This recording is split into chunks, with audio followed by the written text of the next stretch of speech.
What have you told the lady about me, Talon?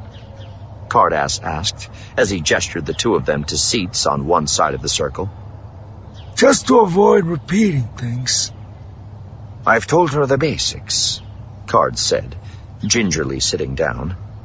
Despite all of the geniality and surface friendliness, he couldn't shake the feeling that there was something more going on beneath the surface. How you started the organization, then abruptly left 20 years ago. And did you tell her about my kidnapping by the Befashi Dark Jedi?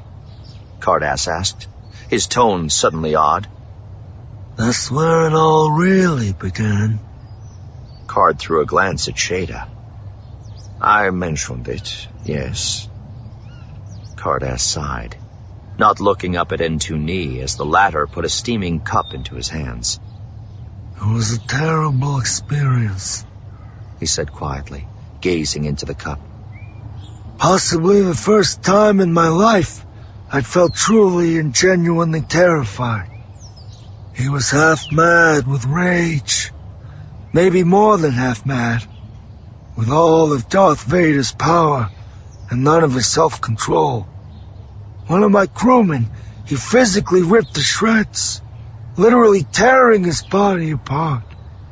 The other three, he took over mentally, twisting and searing their minds and turning them into little more than living extensions of himself.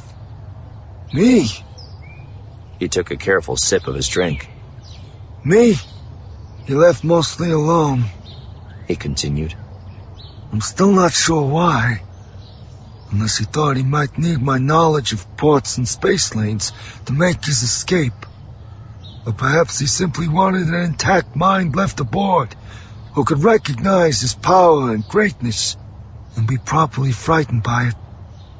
He sipped again. We headed across the space lanes, dodging or avoiding the forces gathering against him. I thought up scheme after scheme to defeat him as we traveled, none of which ever made it past the planning stage, for the simple reason that he knew about each of them almost before I did. I got the feeling that my pitiful efforts greatly amused him. Finally, for reasons I still don't entirely understand, we made for a little backwater system, not even important enough to make it onto most of the charts. A planet with nothing but swamps and dank forests and frozen slush. A planet named Dagobah. There's a whiff of some exotic spice from Card's side, and he looked up to see N2Ni hand him his cup. The little man's usual cheerful expression had vanished, replaced by a profound seriousness Card had never seen in him before. I don't know if the Dark Jedi expected to be all alone down there, Car'das went on. But if he did, he was quickly disappointed. We barely stepped outside the ship when we spotted a funny-looking little creature with big pointed ears standing at the edge of the clearing where we'd put down. It was a Jedi Master named Yoda. I don't know whether that was his home or whether he had just flown in specially for the occasion. What I do know is that he was definitely waiting for us. An odd shiver ran through Car'das' thin body. I won't try to describe that battle, he said in a low voice. Even after 45 years of thinking about it, I'm not sure I can. For nearly a day and a half, the swamp blazed with fire and lightning and things I still don't understand. At the end of it, the Dark Jedi was dead, disintegrating in a final massive blaze of blue fire. He took a shuddering breath.